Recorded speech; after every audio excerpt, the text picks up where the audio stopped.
ഈശോ മിശിഹായിൽ ഏറ്റവും സ്നേഹം നിറഞ്ഞ മാതാപിതാക്കന്മാരെ, സഹോദരങ്ങളെ, നമ്മളിന്ന് പുതുഞായറാഴ്ചയായിട്ട് ആചരിക്കുകയാണ്. വിശ്വാസത്തിൽ നമ്മുടെ പിതാവായ മാർ തോമാസ് ശ്ലീഹായുടെ വിശ്വാസ പ്രഖ്യാപനത്തിൻ്റെ മനോഹരമായ ദിവസമാണെന്ന്. ഈ തിരുനാളിൻ്റെ മംഗളങ്ങൾ എല്ലാവർക്കും സ്നേഹപൂർവ്വം നേരുകയാണ്. എന്താണ് പുതുഞായർ നമുക്ക് തരുന്ന സന്ദേശം? കുറവുകളൊക്കെ അനുഗ്രഹങ്ങളാക്കി രൂപാന്തരപ്പെടുത്തുന്നൊരു ദൈവമുണ്ട്. മനുഷ്യൻ്റെ കുറവുകളൊക്കെ ദൈവം അനുഗ്രഹങ്ങളാക്കി രൂപാന്തരപ്പെടുത്തുകയാണ്. ഉദ്ധാനശേഷമുണ്ടാകുന്ന സംഭവമാണ് നമ്മളിന്ന് വായിച്ച് കേൾക്കുന്നത്. തോമാസ് ശ്ലീഹ ഇല്ലാത്ത ഒരു സമയത്ത് ഈശോ വരികയാണ്. അവൻ ശിഷ്യന്മാരെ കാണുന്നു. തോമസ് വരുമ്പോൾ ശിഷ്യന്മാർ പറയുന്നൊരു കാര്യമുണ്ട്. മറ്റ് 10 പേരും കൂടെ ഞങ്ങൾ കർത്താവിനെ കണ്ടു. തോമാസ് ശ്ലീഹ വളരെ ശാഠ്യത്തോടുകൂടെ പറയുന്നുണ്ട്, കാണാതെ ഞാൻ വിശ്വസിക്കത്തില്ല. അവനെനിക്ക് കാണണം, കണ്ടാലേ ഞാൻ വിശ്വസിക്കുകയുള്ളൂ. തോമാസ് ശ്ലീഹ ഇപ്രകാരം ശാഠ്യം പിടിക്കുകയാണ്. മനുഷ്യൻ്റെ ഏറ്റവും കുഞ്ഞാഗ്രഹങ്ങളെ പോലും ദൈവം ഏറ്റവും വല്ലാതെ വിലമതിക്കുന്നുണ്ട്. അങ്ങനെയെങ്കിൽ ഈശോയെ കാണണമെന്നുള്ള ആഗ്രഹത്തിന് ഏറ്റവും വലിയ വില അവിടുന്ന് കൊടുക്കുന്നുണ്ടാകും.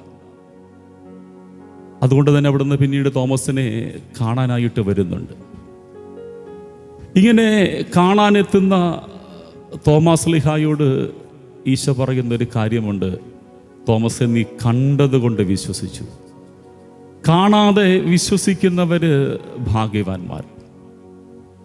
തോമാസ് ശ്ലീഹായുടെ ഒരു സംശയത്തെ തലമുറകൾക്കുള്ള അനുഗ്രഹമാക്കി ഈശോ രൂപാന്തരപ്പെടുത്തുകയാണ്. കാരണം ശ്ലീഹന്മാരുടെ കാലം കഴിയുമ്പോൾ ഈശോയെ നേരിൽ കണ്ടവരുടെ ആ ഒരു കാലഘട്ടം അവസാനിക്കുകയാണ്. പിന്നെ അവനെ നേരിൽ കണ്ടവരില്ല. ഈ 12 പേരും ഇനി പോയിട്ട് ലോകത്തിൻ്റെ എല്ലാ ഭാഗങ്ങളിലും പോയിട്ട് സുവിശേഷം പ്രഘോഷിക്കണം. ഈശോ ഉദ്ധാനം ചെയ്തെന്നും അവൻ ഏകരക്ഷകനാണെന്നും ലോകത്തോട് പ്രഘോഷിക്കാനായിട്ട് പോകണം. അവിടെ ആരും ഈശോ എന്ന വ്യക്തിയെ കണ്ടിട്ടില്ല. കാണാത്തൊരാളെക്കുറിച്ച് ഇനി അവരോട് പ്രസംഗിക്കണം. അവിടെ ഈശോ തോമസിൻ്റെ സംശയത്തെ അനുഗ്രഹമാക്കി മാറ്റുകയാണ്. ഇനി കാണാതെ വിശ്വസിക്കുന്നവരാണ് ഭാഗ്യവാന്മാർ. തോമസിൻ്റെ സംശയം തലമുറകൾക്കുള്ള അനുഗ്രഹമാക്കി ഈശോ രൂപാന്തരപ്പെടുത്തുകയാണ്. ഇനി കാണാതെ വിശ്വസിക്കുന്നവരാണ് ഭാഗ്യവാന്മാർ. ഞങ്ങൾ കണ്ണുകൾ കൊണ്ട് കണ്ടതും കൈകൾ കൊണ്ട് സ്പർശിച്ചതുമായ വചനത്തെക്കുറിച്ച് പ്രസംഗിക്കുന്നു എന്ന് യോഹന്നാൻ വിളിച്ചു പറയുമ്പോൾ ഈശോ നമുക്കൊക്കെ ഒരു ഉറപ്പ് തരികയാണ്. ഇനി നിങ്ങളുടെ ഭാഗ്യമെന്ന് പറയുന്നത് കാണാതെ വിശ്വസിക്കുക എന്നുള്ളതാണ്. തോമാസ് ശ്ലീഹ ഇത്തരത്തിൽ അനുഗ്രഹമായിട്ട് മാറുകയാണ്. ദൈവം എപ്പോഴും ഇങ്ങനെയാണ്. നമ്മൾ കുറവെന്ന് കരുതുന്നതിനെ അനുഗ്രഹമായിട്ടാണ് തമ്പുരാൻ രൂപാന്തരപ്പെടുത്തുന്നത്.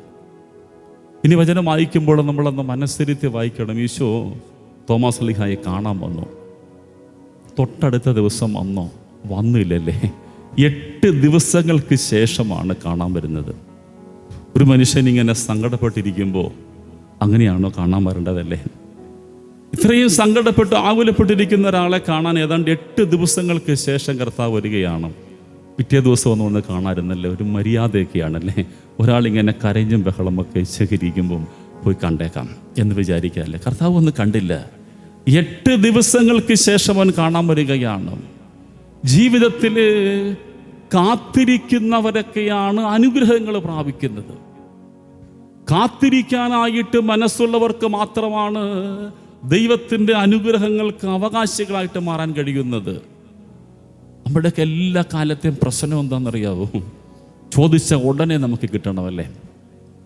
നമ്മൾ ഉടനെ ബൈബിളിൽ നിന്നൊരു വാക്കെടുത്തും കൊണ്ട് ഉദ്ധരിക്കുമല്ലേ?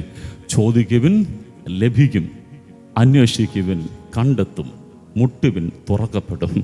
ഇങ്ങനെ കർത്താവ് പറഞ്ഞിട്ട് എത്ര നാളുകളും വർഷങ്ങളൊക്കെ ആയിട്ട് പ്രാർത്ഥിക്കുന്നു, ഇന്ന് വരെയും സാധിച്ചു കിട്ടിയിട്ടില്ല. കർത്താവ് ഉറപ്പ് പറഞ്ഞതല്ലേ, ചോദിക്കുവിൻ ലഭിക്കും, അന്വേഷിക്കുവിൻ കണ്ടെത്തും, മുട്ടിയാൽ തുറക്കപ്പെടും. പക്ഷെ ഈശോ പറഞ്ഞില്ല ചോദിച്ചാൽ ഉടനെ തരാമെന്ന്, അന്വേഷിച്ചാൽ ഉടനെ കണ്ടെത്താമെന്ന് കർത്താവ് പറഞ്ഞില്ല. അവനെന്താ പറഞ്ഞത്? മടുപ്പ് തോന്നാതെ ചോദിച്ചുകൊണ്ടിരിക്കണം. മടുപ്പ് തോന്നാതെ ചോദിച്ചു കൊണ്ടിരിക്കുന്നവൻ്റെ ജീവിതത്തിലാണ് ദൈവം അനുഗ്രഹത്തിൻ്റെ വരമാരിയായിട്ട് ഇറങ്ങുന്നത്. നമ്മുടെ കാലഘട്ടത്തിൻ്റെ ഏറ്റവും വലിയ സങ്കടം അതാണ്. ഇന്ന് കാത്തിരിക്കാനായിട്ട് കഴിയത്തില്ല. നമ്മളിന്ന് പറയും പിള്ളേരൊക്കെ ഇന്ന് മൊബൈലിന് അഡിക്റ്റഡ് ആണെന്നല്ലേ. അവരുടെ കയ്യിലിരിക്കുന്ന മൊബൈലിരിക്കുന്ന ഒരു ചെറിയ മൂവി പോലും 10 മിനിറ്റ് കാണാൻ അവർക്കുള്ള മനസ്സൊന്നും അവരതിനുപേർ തട്ടും. കാരണം ഇത് കണ്ടുകൊണ്ടിരിക്കാൻ പറ്റുന്നില്ല, കാത്തിരിക്കാനായിട്ട് കഴിയുന്നില്ല. ഈ 2-3 മണിക്കൂറൊക്കെ ഇത് കാത്തിരിക്കാൻ ആരെ കൊണ്ട് പറ്റും?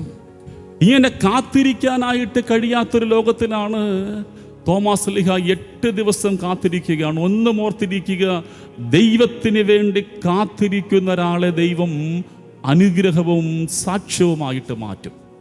നമ്മുടെ ചില സഹനങ്ങൾക്കൊക്കെയുള്ള മറുപടി അതാണ്. ദൈവം എന്തുകൊണ്ട് ചില നാളുകൾ നമ്മുടെ ചില പ്രാർത്ഥനകളൊക്കെ വൈകിപ്പിക്കുന്നു? എന്തേ ചില നാളുകളിൽ നമ്മളൊക്കെ ചോദിക്കുന്ന ചില കാര്യങ്ങൾക്ക് ദൈവം ചില സാവകാശങ്ങളൊക്കെ വരുത്തി വയ്ക്കുന്നു? നമ്മുടെ ചില പ്രവൃത്തികളെ തമ്പുരാന് അനുഗ്രഹമാക്കി മാറ്റണം. ഒരിക്കലും നമ്മൾ ചെയ്യുന്ന ഏറ്റവും നിസ്സാരമെന്ന് കരുതുന്ന കാര്യങ്ങൾ പോലും മറ്റൊരാളുടെ ജീവിതത്തിൽ വലിയ സ്വാധീനം ചെലുത്താനായിട്ട് കഴിയുന്നതാണ്. ഒരു സന്യാസ വൈദികൻ പങ്കുവച്ച ഒരു കുഞ്ഞ് അനുഭവമുണ്ട്. അദ്ദേഹം സെമിനാരിയിൽ പഠിച്ചുകൊണ്ടിരിക്കുന്ന കാലം, ഫിലോസഫി കഴിയുമ്പോൾ അദ്ദേഹം ഈ പൗരോഹിത്യ ജീവിതത്തെ അങ്ങ് മടുക്കുകയാണ്. സെമിനാരി ഫിലോസഫി കഴിയുമ്പോൾ അദ്ദേഹം ഇത് ഉപേക്ഷിക്കാൻ തീരുമാനിച്ചു. അദ്ദേഹത്തിൻ്റെ അധികാരികളോട് അദ്ദേഹം പോയി പറഞ്ഞു, അച്ഛാ ഞാൻ ഫിലോസഫിയിലെ കോഴ്സ് കഴിയുമ്പം പോവുകയാണ്, 2 ആഴ്ച കൂടെ അവിടെ ഉള്ളൂ, പോകാനുള്ള തീരുമാനമൊക്കെ പറഞ്ഞു. അപ്പം അച്ഛൻ പറഞ്ഞ് ഏതായാലും പോകുന്നതല്ലേ, അവധി തുടങ്ങുന്ന ദിവസം പോയാൽ മതി എന്ന് പറഞ്ഞു. അപ്പോൾ പരീക്ഷ കഴിഞ്ഞ് ഇവരെല്ലാവരും കൂടെ ഒരു യാത്ര, ടൂറിന് പോകുന്നുണ്ട്. ഒരു ബാച്ചുകാർ ഒന്നിച്ച് അച്ഛന്മാരുമായിട്ട്. അവരല്പം ദൂരെയാണ് യാത്ര പോയത്, തണുപ്പുള്ള സ്ഥലത്തൊക്കെയാണ് പോയത്. 2 ദിവസത്തെ യാത്ര കഴിഞ്ഞ് തിരിച്ചു വരികയാണ്. ആ രാത്രി വൈകി വരുമ്പോൾ നമുക്കറിയാം, ചില സമയത്ത് നമ്മുടെയൊക്കെ ആഗ്രഹങ്ങളൊക്കെ ഏറ്റവും ചെറിയതാണ്, നിസ്സാരവുമാണ്. ഈ തിരിച്ചു വരുന്ന എല്ലാവർക്കും ഒരു ആഗ്രഹമുണ്ട്, ഒന്ന് ചൂടുവെള്ളത്തിൽ കുളിക്കാൻ പറ്റണം. അത്ര വലിയ ആഗ്രഹമാണല്ലേ? അത്രയേ ഉള്ളൂ തിരിച്ചു വരുന്നവരുടെയൊക്കെ ആഗ്രഹം. ഈ ബ്രദറിനുണ്ട് അങ്ങനെ ഒരു ആഗ്രഹം. അങ്ങനെ ആഗ്രഹിച്ചു വരികയാണ്. പിന്നെ ഇങ്ങനെ ആഗ്രഹിച്ചു വരുമ്പോൾ ആ ആശ്രമത്തിലെ അടുക്കളയിൽ നിൽക്കുന്ന ചേട്ടൻ പറയുന്നുണ്ടത്, അടുക്കളയുടെ പുറവശത്തൊരു വലിയ കുട്ടകം നിറച്ചും വെള്ളം തിളപ്പിച്ചിട്ടിട്ടുണ്ട്, ഇനി ചൂട് കുറച്ച് നിങ്ങൾക്ക് കുളിക്കാം.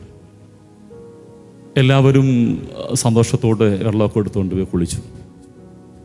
പിറ്റേന്ന് രാവിലെ ഈ ബ്രദർ താൻ പൗരോഹിത്യം ഉപേക്ഷിച്ച് പോകുന്ന കാര്യം പറയുന്ന അടുക്കളയിലെ ചേട്ടനോട് പരിചയമുണ്ട്.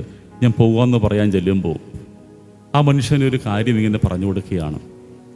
ഇന്നലെ നിങ്ങൾ വൈകിട്ട് വന്ന് ഇപ്പം കുളിക്കാനായിട്ട് ആ കുട്ടകത്തിൽ വെള്ളം ഉണ്ടായിരുന്നു, ആരാ വെള്ളം തിളപ്പിച്ചതെന്നറിയാവും? ആ ബ്രദർ പറഞ്ഞ്, തീർച്ചയായിട്ടും ചേട്ടനായിരിക്കും, നന്ദിയുണ്ട് ചേട്ടാ കേട്ടോ. ആ ചേട്ടൻ പറഞ്ഞ്, ഞാനല്ല ആ വെള്ളം തിളപ്പിച്ചത്. ആ ആശ്രമത്തിൽ 80 വയസ്സ് കഴിഞ്ഞ പ്രായമായൊരു വലിച്ചനുണ്ട്.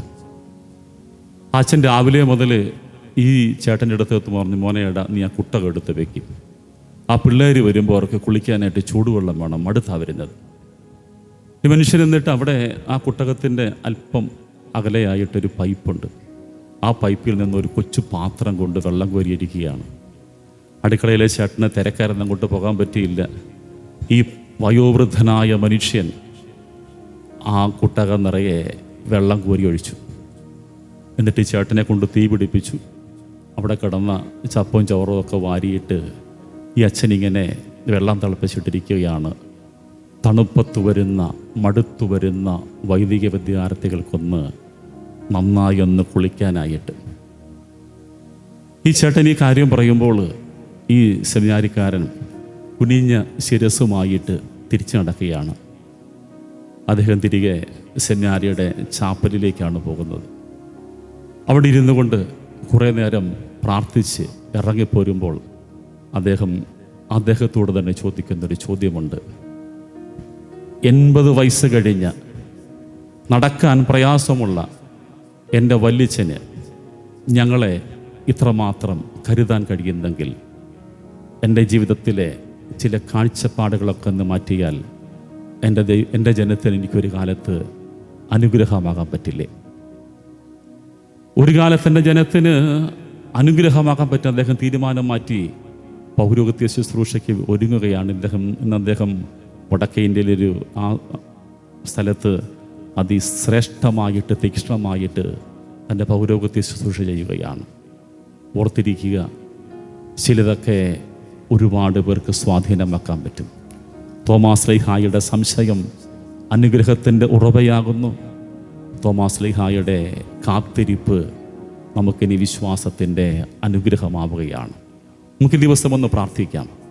ഏറ്റവും ചെറിയ കാര്യങ്ങൾക്ക് പോലും വില തരുന്ന ദൈവം, ഏറ്റവും ചെറിയ പ്രാർത്ഥനകൾക്ക് പോലും വില തരുന്നൊരു ദൈവം, അവനാണ് എൻ്റെ ഈശോ മിശിഹായി എന്ന് വിശ്വസിച്ചുകൊണ്ട് നമ്മുടെ പ്രവൃത്തികൾ ദൈവമഹത്വത്തിനായിട്ട് മാറ്റുവാൻ നമുക്ക് ഈ ദിവസം പ്രാർത്ഥിക്കാം. മാർത്തോമാ ശ്ലീഹായുടെ വിശ്വാസ ശ്രേഷ്ഠത, വിശ്വാസ തീക്ഷ്ണത നമ്മളെ ജ്വലിപ്പിക്കുവാൻ നമുക്ക് ബലിയിൽ പ്രാർത്ഥിക്കാം. ദൈവം നമ്മെ സമർത്ഥമായി അനുഗ്രഹിക്കട്ടെ. ആമേൻ.